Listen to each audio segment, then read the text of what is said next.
Sweet. What's up, guys? It's Devin Jackson with Blue Chip Scouting. Today I'm joined by Tyler Forness. He also is a contributor with Blue Chip Scouting, but he's done a lot of work with NBC Sports Edge, covering the NFL draft, and has kept them plenty busy. But Tyler, thank you for taking some time to talk with me and talk about the Minnesota Vikings today. Hey, pleasure to be here, Devin. It's always good to sit here and chat ball with you. And my team, the Minnesota Vikings, is in a very precarious position, needing a lot, but also having a lot. The directions that they could go in the first round of this draft are honestly more bountiful than just about any team in the National Football League. So I'm very intrigued to see how they take this quote unquote quick rebuild or reset per se as they try to compete this year. Yeah, like over the last couple of weeks, you've obviously thrown out a lot of different scenarios with Minnesota, and then obviously you've locked in on one particular player that we'll get to in just a moment, a particular wide receiver that you would love to have on the team. But there's been a myriad of picks that that people have sent to the Minnesota Vikings in various mock drafts, and they've gone from anywhere from Jordan Davis to Jermaine Johnson.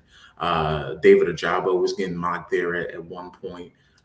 Plenty of different defensive players with this being a defensive heavy class. I think our own Jared Feinberg, when he did a mock, he sent Andrew Booth Jr. to Minnesota. So there's been plenty of players mocked to Minnesota. But with you, you covered Minnesota and obviously have been a fan your entire life. But entering this draft, you talked about a lot of ways they could go. Where do you think ultimately they should be keeping their eye on, and who do you think they'll be keying in on as we get closer to draft day?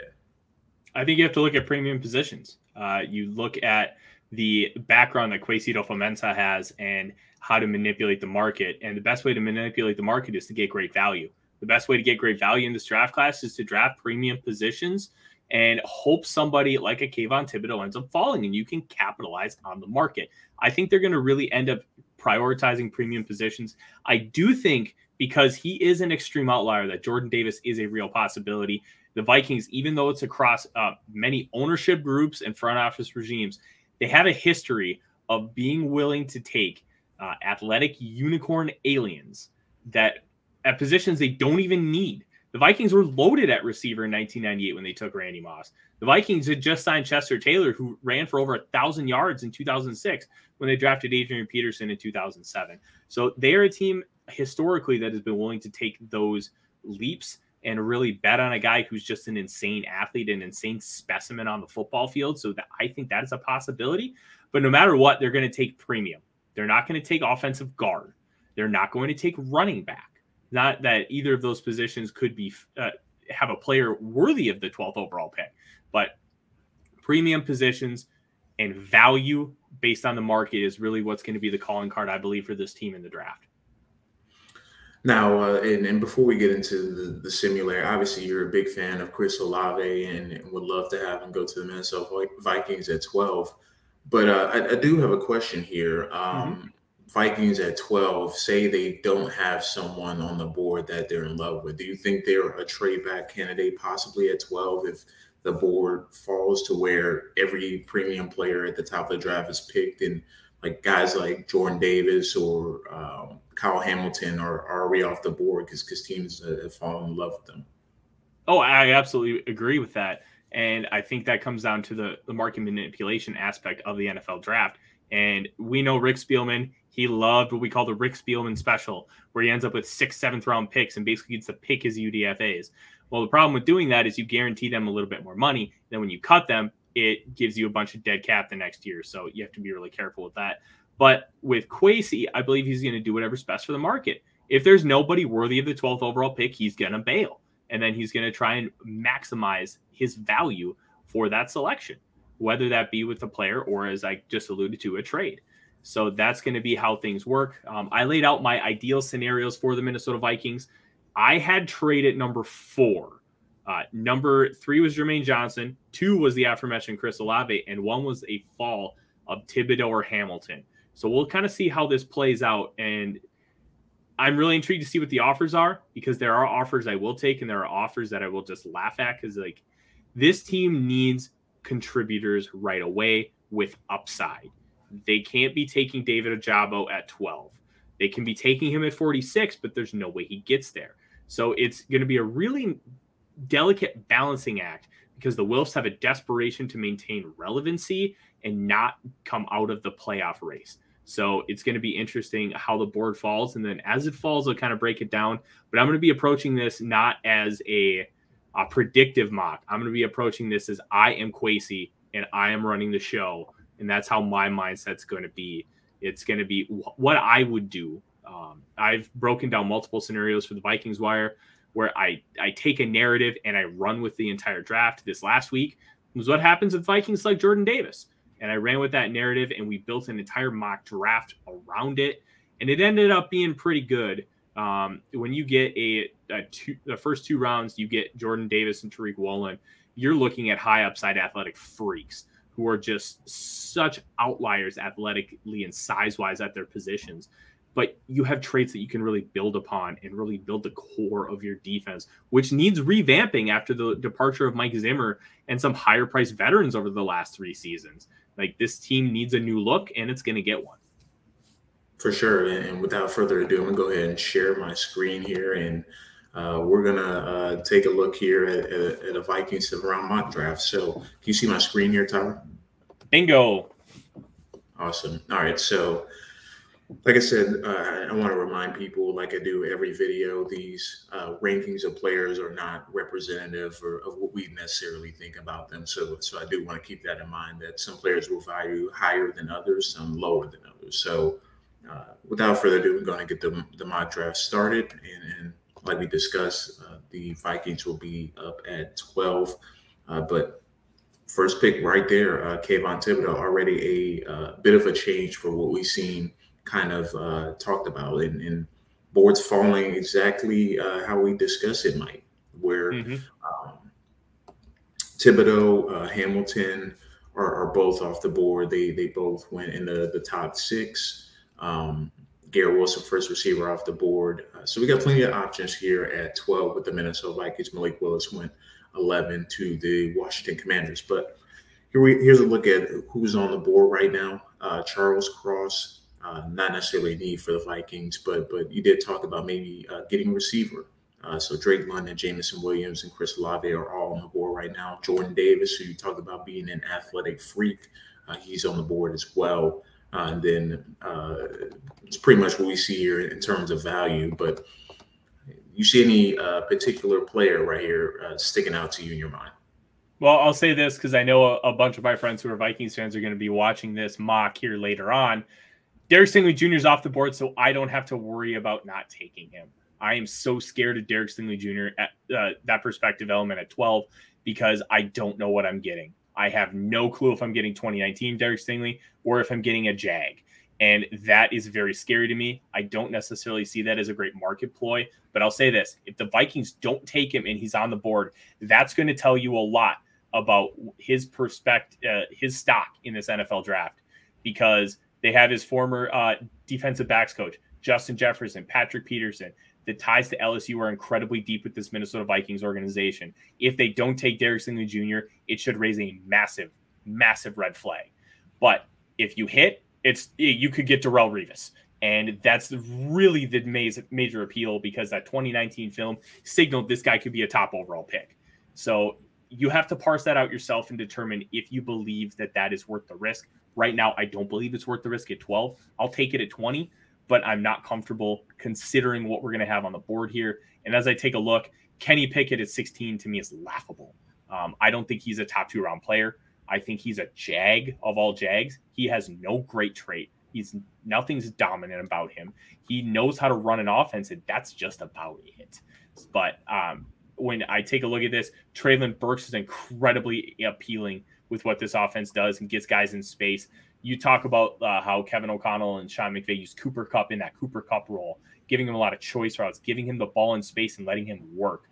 You're not going to use Treylon Burks in the same way, but getting him the ball where he can get moving, because once he gets moving, that's it. Nobody's catching him. You have to catch him on the come up. You're not going to be able to get him on the cool down. But the way I look at this, I would take Chris Olave here in a heartbeat, because I think he can be Justin Jefferson Jr. And Jefferson has much better play strength. He's much better after the catch, but I think you get him in the Viking strength and conditioning program, you can get a little bit more out of him in that element. He's incredibly explosive in and out of breaks. I think he's the best technical route runner in this class. He also has the speed at 4.39 in the 40 to go over the top. He's got underrated ball tracking. And while he's not the best jump ball guy in this class, he knows how to high point it and keep it and use his body to shield off defenders. Chris Olave, for me, is the best receiver in this class.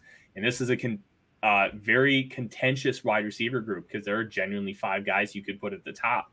I think it's Chris Olave, and I think some of the reason why people don't have him as high is honestly prospect fatigue, because he could have been a first rounder last year. Yeah, I agree with you on Olave, because he certainly is someone that's been under the microscope now for over 2 years, because we expected him to go in the draft. And a lot of people were kind of assuming, based off of last year's film, he's just still the same guy. But, with this receiver class, it shows your flavor, to be honest, because there's so many different skill sets, at the top of the draft. I know Drake London had his pro day, and when people are listening to this was it happened yesterday, but pro day today, and he just ran routes. He didn't do any testing, but teams are still going to be very interested in what he brings. And then obviously Jameson Williams probably has one of the best chances to be first off the board as a receiver, just because speed is always a premium at the receiver position. But getting back to the Vikings mock here, what makes you decide to go ahead and go Chris Olave here as opposed to someone like Jordan Davis who's still on board?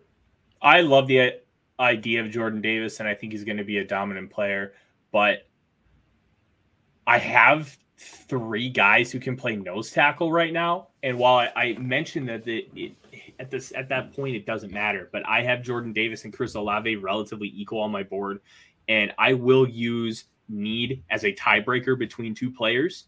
And right now, I think wide receiver is much heavier need than a 0 or 1 technique in what Jordan Davis brings you. And I think Jordan Davis can be a great player, and he does have the ability to develop pass rush.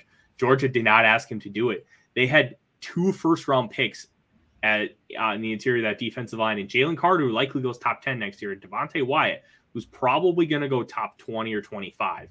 So they're not asking him to do a whole lot from a pass rush element. So it does not bother me that he has not really had a lot of production, because he was never asked to do it.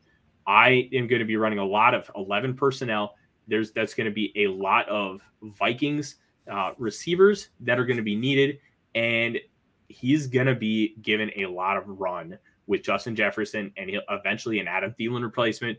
Then you have KJ Osborne and Amir Smith-Marset as guys who can continue to rotate in, similar to what Van Jefferson did in Los Angeles. So this is all of a sudden a potential top 5 wide receiver group in the National Football League. And when you have Kirk Cousins as your quarterback, you need those weapons, because he's going to do a lot of checkdowns. So you're going to have a lot of crossers, you're going to have a lot of hitches, and they have to be able to do something with the ball in their hands.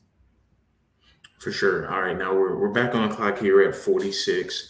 After selecting Chris Olave in the first round at 12th overall. You talked about the secondary being having potential needs and filling some holes in the defense. So right here at the top of the list, we didn't take Jordan Davis. There's a couple of defensive linemen that may be intriguing: Logan Hall and Travis Jones. Hall's probably more the versatile option in terms of he can play a straight up 5 technique, can kick down inside on pass rush situations. But in the secondary, you got Jalen Petrie as a safety / nickel kind of versatile player as well. Linebacker, there's a few guys here around this area: Christian Harris, Quay Walker, DeMarvin Leal. Any of these guys in particular sticking out to you? Or is there a particular position you want to target here in the second round pick? I want to maximize the board, and that's what we're going to do here. There are really only 2 guys that I'm majorly considering. As much as I love Travis Jones, there are 2 guys that I value just on that same level, so I can't take a position that's out of need. Jalen Petrie was used at Baylor just like the Honey Badger, can dominate in the slot, really nice roamer in the box, fast, quick, explosive, and he loves to be a thumper. And I think that would be incredibly appealing to pair with Harrison Smith and Cam Bynum to really create a nice penny package. But I take a look and Logan Hall's on the board and I'm running to the podium because he's going to be able to, as you said, be multiple, be flexible, be able to do a lot of things on the defensive line. When you have Zadarius Smith and Danielle Hunter who can stand up, who can put their hand in the dirt, they can do a little bit of everything. You can put them in the A gap, the B gap, have them stunt, cross, all kinds of stuff, even play them in a wide 9. You have Logan Hall who can go anywhere from the 3 tech or even a 2-eye all the way out and play like a 7 technique, that 6'6", 283-pound frame where he knows how to maximize his length. His leverage is incredible for a man his size, and he can really get under the pads and create power from that small frame. Like, I would put him as a 5 technique, slide him inside on pass rush downs, and all of a sudden you're going to be able to kill 2 birds with 1 stone in the selection of Logan Hall, and you become immediately more versatile. Absolutely. And funny enough, I actually did my draft with Nick Price the other day, and he picked Logan Hall as well as a 2nd round pick. So, I mean, teams are going to be clamoring for his ability and versatility and play strength on day 2 of the draft. And honestly, I think maybe 35, 36 is as high as he can go. And pretty much after that, it just depends on who can get him first. So very intrigued to see come draft day which team ends up with him. But he's certainly been a popular pick among mock drafts. All right, pick 77 here for the Minnesota Vikings. You talked about just going best pick available, but there are a few options here defensively wise that, you know, could be interesting additions to the Minnesota Vikings defense. So got Chad Muma on the board, Troy Anderson, 2 guys that I really like, 2 different guys in terms of linebacking styles. Anderson more the probably the will or Sam Backer, depending on the scheme. It could even be as an outside linebacker in some situations, while Muma is a true Mike Backer who has his fantastic range. Both of them do, in fact. There's some other receivers here on the board, too. A couple small receivers in Wan'Dale Robinson, Calvin Austin, probably not looking that way for Minnesota. Since you addressed it already at the top of the draft. But a little bit further down, some interesting edge rusher in Myjai Sanders, a couple of tight ends on the board still, Rucker, Dosich, a few other guys as well, linebacker too. So what do you see here in this particular juncture of the draft that you want to go after? Well, I'll ask this question. Can we pull cornerback up here real quick? Because I want to see how the board has fallen. I'll be honest. This is a really rough scenario for the Vikings. They need help at corner, and there really isn't a whole lot to offer. Darian Kendrick is interesting, but the testing was just putrid. Kobe Bryant is a good man cover corner. I'm tempted here, but when you look at the rest of the board, like, I don't see excellent value in taking Kobe Bryant versus some of the other players. And when we go back to like looking at the entire board, I see one guy that I really want. And when you scroll down a little bit, and that's Cole Strange out of Tennessee Chattanooga. I think his ability to be a really, really good athlete, he's got some sand in his pants, unlike Garrett Bradbury. I think he'd be able to provide a nice anchor on the opposite side of Ezra Cleveland as they try and figure out that center position. I really wish I could have taken a corner, because not taking one until round 5 is really going to hurt. But when you look at who you got, you're trying to maximize your major investment in Kirk Cousins. You got him another receiver. You got him a capable guard. And you got a pass rusher in Logan Hall.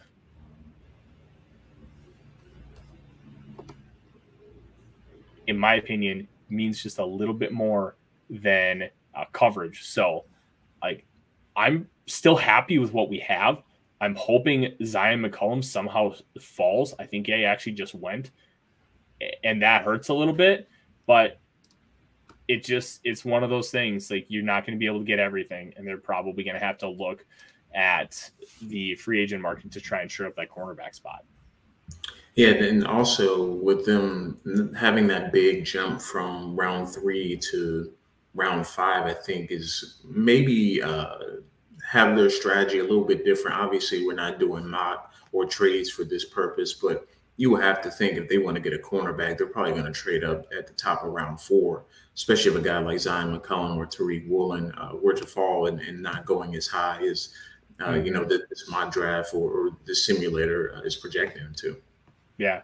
And when you take a look at the board now, you got to go get a corner. And Tariq Castro-Fields is on the board. And you have Joshua Williams from Fayetteville State. Kalen Barnes is interesting, but I think he might end up transitioning better to safety because he's such a great straight line speed guy. And I don't see him with enough quickness and agility to be able to really mirror and coverage successfully at the NFL level. So when I take a look at this, like, I'm intrigued by Chase Lucas, but he's also 25 years old. And I don't know how much better he's going to get from where he's at currently at Arizona State. I'm going to take the young kid from Fayetteville State, Joshua Williams. I liked what I saw at the Senior Bowl. He was really good in coverage. He's got good ball skills. And I think for a 5th-round pick, this is a really nice dart throw for the Vikings to throw here and hope that they can get a quality starter in 2023. Yeah, he's one of those guys that is not going to be ready next year. And just playing from the D2 level and watching his film, I mean, he was literally baiting players to or quarterbacks to throw his way. He was playing almost like a safety. So I'm very interested to see how he would, kind of transition into playing at the NFL level. But he held his own at the Senior Bowl, like you said, and he has tools. And in having toolsy corners or really defensive players in general, you can kind of mold them into who you want to be. So I'm very interested to see how he's going to be used. But I think whoever gets him or whoever ends up selecting him is going to get a really good player that can be a impact player in 2-3 years down the line and possibly starting as your potential CB2. Yeah, couldn't agree anymore, man. All right, 184 here. I believe we got a few more picks. We actually backlogged some picks here in round 6. We had 3 in round 6 and 1 in round 7. But here at 184, this is the kind of the part of the draft where you start doing dart throws. And then we see some names here on the board that maybe have lasted a little bit longer than expected. Charlie Kolar is one of those guys. I think Alex Wright has some fans among the draft community, but him not testing certainly probably makes him in this elk. Tyree Smith, interesting player as well, but someone who never really put it all together at Ohio State. He's a one of those guys that are a traits guy, but kind of stiff in the hips and ankle flexion. So he's someone that's going to be pushed down the board, obviously. Cole Turner, I know you're a big fan of his at the tight end position.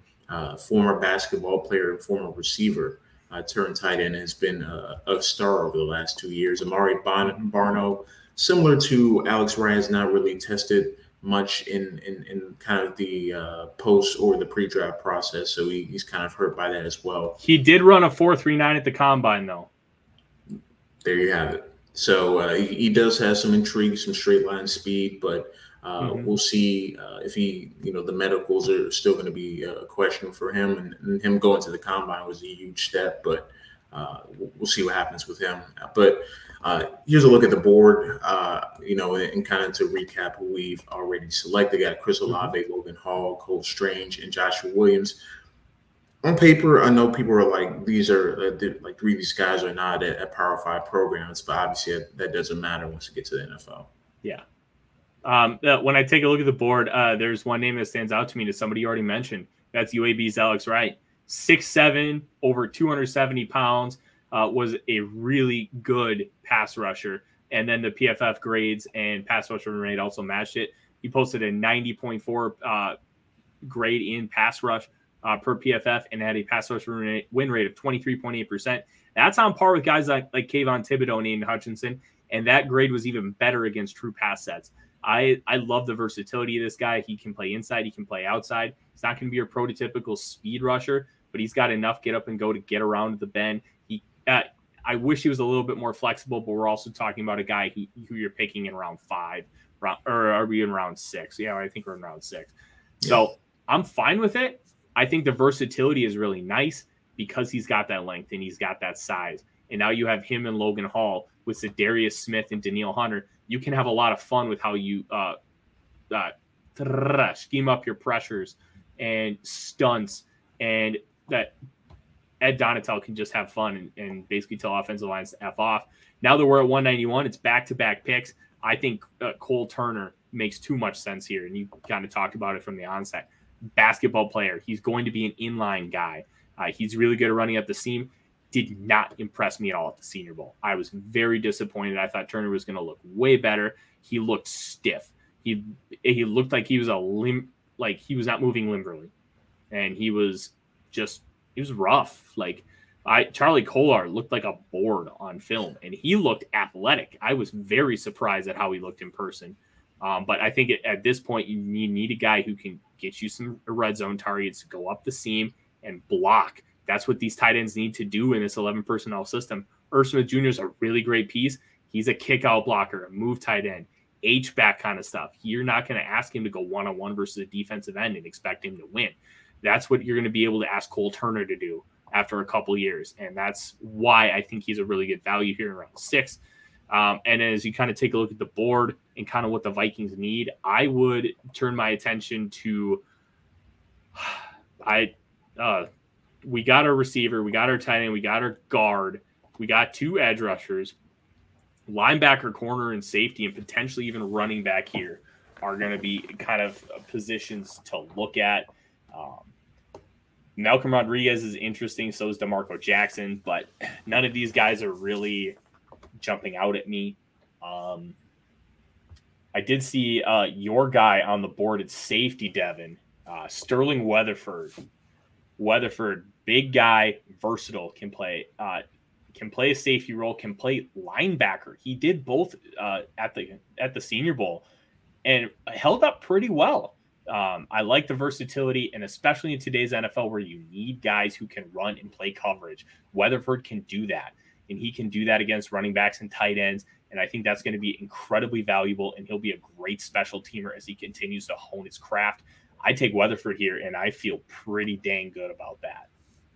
Yeah, two guys back to back that I like both of these guys as prospects. And I couldn't agree more with Cole Turner specifically. I think him playing that Nevada offense, you thought you're going to see more vertical action, him working down the seams, but he wasn't great working down the seams. He was more of a jump ball contested guy, especially down the red zone. I thought he did his best work down the red zone. I think he's going to have a role on an NFL roster, but as he continues to round out his game, I think he's going to be someone probably 2-3 years down the line that you start to give more and more responsibilities with. But at the very least, I think he can stick. As a tight end, and Sterling Weatherford, you hit it right head on the nail. I think teams are going to get creative with the way they use him. He can be a match player where you line him up against linebackers and receivers, or linebackers and not linebackers, but tight ends and running backs, and kind of use him as a scheme-dependent player. I like him as a dime linebacker, someone you can put in third and long situations and let him drop into zone coverage and be disruptive over the middle of the field with his length and size. So very interested to see how he would kind of fit along with the linebacker room in Minnesota already with Anthony Barr still intact. So very interested to see those two guys. I think dart throws, obviously in round 6, players that may not be immediate contributors in the defense or offense, but special teams, certainly you'll see them make an impact. All right. Final pick here in the mock draft. Just a quick look at who we got already. Olave, Hall, Strange, Joshua Williams, Alex Wright, Cole Turner, and Sterling Weatherford all in the 6th round, kind of to round out this draft with the Minnesota Vikings. And then finally at pick 250. Final one here on the board. Is there a player here or a player in general you have in mind that you just want to have and not necessarily a need per se? Well, Punt God is off the board, and that makes me sad because I love me some Punt God. But I take a look at the board, and it's okay. Like, I kind of like CJ Verdell, but I'm not in love with him. Zonovan Knight, I am not the biggest fan. Max Borghi, sure. Man, there's not a lot of guys here that I really like. The only one that's popped out so far, and I think we're going to go with him, and I think he's being undervalued, is Jack Jones, the cornerback from Arizona State. You need to continue to bolster that cornerback room. You got Joshua Williams, who's going to play more on the outside. Jack Jones, you can slide into the slot. Even though slot corner is a hard position to play, it feels relatively easy to find them, and you can find them late, which doesn't make a whole lot of sense because you usually have one, like they're hard to find and they're really good, or you don't really see late round guys being easy to find for a position that difficult to play. I think he can play in the slot and he can play really well. And when you look at this draft class, even though you waited to 156 for corner, you hit needs. You got value at nearly every pick.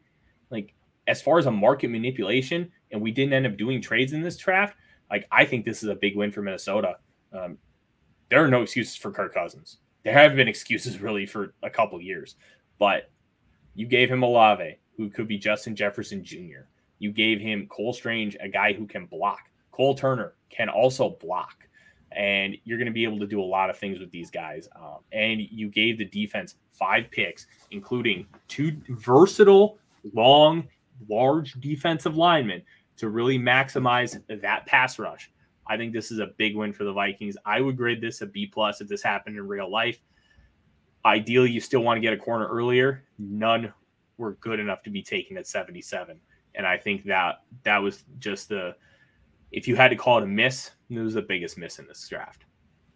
Yeah, the thing about the draft, you go in and expecting teams to go after certain positions, and sometimes the board just doesn't fall right, or the players that you want to take are gone already. But I certainly would see in this particular scenario, especially after the round 3 pick, that the Vikings probably make a trade up, especially with I can't remember the corner that you wanted to ID, but he fell into round 4. I think teams, especially on day 3, if there's a player you want, you go get him early on in round 4. Especially if you don't have a 4th round pick. Otherwise, he's going to be gone at some point, and you can't kind of wait around. But as you mentioned at the top of the show, the Vikings are going to be aggressive and understand the value. And the cornerback room, I think the top half of it, I think is going to be really valuable to get a guy, because teams they need to load up to handle these explosive offenses, especially in the AFC. We've seen all the movement that has happened in the offseason, along with the NFC, to kind of get ahead, obviously, for the Vikings, scenario. They want to get ahead of the Packers and, have, weapons ready to go, but also defensive players, because the Packers are likely going to be drafting a receiver too, or a couple of them. So you've got to be ready for that. Oh, I 100% agree. And the really tough part about this Vikings team, as far as an evaluation prospect, are they trying to win now, or are they trying to build for the future? The frustrating part is they're trying to do both at the same time, and it's almost a contradiction of how they've continued to build this roster. And it is what it is. I've gotten to a point of acceptance, even though I hate it. I would just wish they would have blown it up and started over and used this as a rebuild year. You get a couple 2nd or 3rd round picks for guys like Adam Thielen, Harrison Smith, Eric Kendricks, and you move on. Keeping Danielle Hunter is like your real cornerstone piece, but they're trying to piece it together with short-term deals that they can get out of easily. Zadarius Smith, they can get out of real easy if he bombs. They can get out of Harrison Phillips pretty easily. They can get out of Dalvin Cook's contract easily after this year. So they've tried to set themselves up for success, even though you're looking at it and it just feels so frustrating. But this group of players right now should give you a lot of hope for the Minnesota Vikings in the future. And to recap, before we head out here, 1st round pick Chris Olave from Ohio State, 2nd round pick Logan Hall from Houston, 3rd round pick interior offensive lineman Cole Strange from Chattanooga, the 5th round pick for the Vikings Joshua Williams from Fayetteville State. The 3 6th rounders are Alex Wright from UAB, Cole Turner from Nevada, and Sterling Weatherford from Miami of Ohio. And the final pick in this mock draft is Jack Jones from Arizona State. Thank you so much to Tyler Forness for joining me to do this Minnesota Vikings mock draft. We will continue this mock draft series into next week and in the following week as we get to the back half stretch of the NFL draft mock draft series. We did the Ravens yesterday, or a couple of days ago, did the Vikings tonight, and we have obviously a few more teams coming up here over the weekend and into next week. But you can follow Tyler Forness on Twitter at The Real Forno. Tell them a little bit about the work you have coming up as well, and give that a plug as well. Absolutely. There aren't going to be a whole lot of people producing more content than me over the next 2 weeks. I will have, through the Saturday of the draft, I will have 14 articles drop across NBC Sports Edge and USA Today's The Vikings Wire. I've got a mock draft dropping on NBC Sports Edge on Wednesday. We're going to talk about prospects who could go earlier or later than their average mock draft position per grinding the mocks. We're going to project some possible trades that you need to be on the lookout for. We've got player write-ups for every single draft pick coming up that are going to be posted live with NBC Sports Edge with the blurb section. If you remember Roto World, that's coming. I've got a final Vikings 7-round mock draft where I have been aggregating all the expert mock drafts. So far, I have 85 entries over the last 9 weeks. 28 of them have been Derek Stingley Jr. So the masses really believe the Vikings are going to go Stingley, even though I'm not 100% sold. Trent McDuffie's got 15 himself. So it's going to be very interesting to see how this team projects. And then if you want to follow Vikings-centric mock draft or live draft coverage, make sure you turn to the Climbing the Pocket YouTube channel, which is a product of the Daily Norseman, the SB Nation site. We're going to be live for all 3 days, every single pick, talking it from a Vikings slant and perspective, including a live show at Lake Monster Brewing in downtown Minneapolis, starting at 5:30 p.m. on Friday the 29th. Please come out and join me, say hi, have a beer. If you want some Vikings-related draft content, that's going to be the spot to go. And then my Monday show, The Real Forno Show, 8 p.m. on the Climbing the Pocket YouTube channel. I've got Devin joining me, as well as fellow Blue Chip Scouting member Mike Hernishin, the two guys who know these small school prospects better than anyone. They're going to be talking to me about them and sleepers that you need to know for the NFL draft. You heard there from the man himself. So you can follow me on Twitter at RealD_Jackson. You can follow Blue Chip Scouting on Twitter at Blue Chip Scout, and make sure to subscribe to the YouTube channel. Leave comments as well if you agree or disagree with the mock draft selections. But for now, I'm Devin Jackson with Tyler Forness signing off here on Blue Chip Scouting's YouTube page.